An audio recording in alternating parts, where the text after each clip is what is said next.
শিলচরের অন্যতম প্রধান সড়ক এনএস এভিনিউ থেকে হাসপাতাল রোডের কিছু অংশ মরণ ফাঁদে পরিণত হয়েছে।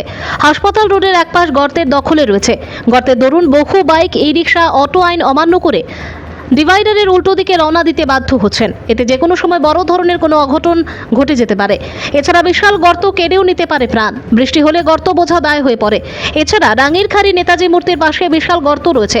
গর্তে পড়ে প্রায়ই দুর্ঘটনার শিকার হচ্ছে এই রিক্সা। এমনকি এই গর্ত সৃষ্টি করছে কৃত্রিম যানজটও। সড়কের অবস্থা দেখে মনে হয় অভিভাবকহীন হয়ে পড়েছে শিলচর শহর। এমনকি পিএইচই রন্ধন গ্যাস কোম্পানির সৃষ্টি করা গর্তগুলো বিপজ্জনক হয়ে পড়েছে। সোনাই রোডে পরপর 4টি স্থানে রয়েছে পাইপলাইন ক্রস করার গর্ত। কোথাও সিসি ব্লক উঠে পড়েছে। উত্তর কৃষ্ণপুরেও একই হাল জাতীয় সড়কের। এতে যানবাহনের চালক সহ সাধারণ যাত্রীরা চরম দুর্ভোগ পোহাতে হচ্ছে। এ নিয়ে জেলা প্রশাসন যথাযথ পদক্ষেপ না করলে যে কোনো সময় ভয়ঙ্কর দুর্ঘটনা ঘটতে পারে। দাদা, এই যে এটা হলো রাঙ্গিরখাড়ি, আর এটা শিলচর শহরের এটা হার্ট পয়েন্ট যেটাকে কোয়া হয়।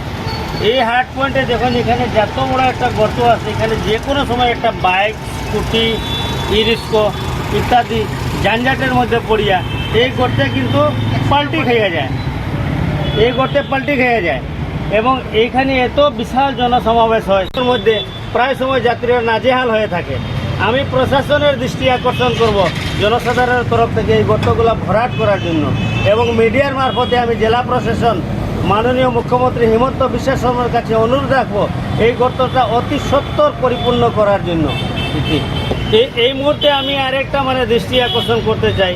কিছুদিন পূর্বে যখন আমাদের সাংসদ নির্বাচনের সময় মুখ্যমন্ত্রী আসলেন, তখন আমাদের এয়ারপোর্টের যে রাস্তা আছে ভিআইপি রোড, ওটাতে ছোট ছোট গর্তগুলো ফিল আপ করা হয়।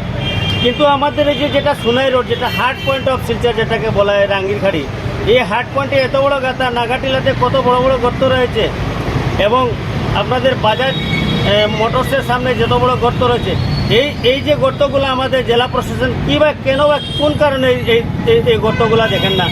আমি মুখ্যমন্ত্রীর কাছেও আমি ক্ষমাপ্রার্থী হয়ে আমি প্রার্থনা জানাবো এই গর্তগুলো ভরাট করার জন্য, এবং জেলা প্রশাসনের কাছে আমি অনুরোধ রাখবো আমাদের এই সোনাই রোডের গর্তগুলো অতি সত্বর ভর্ত করার জন্য।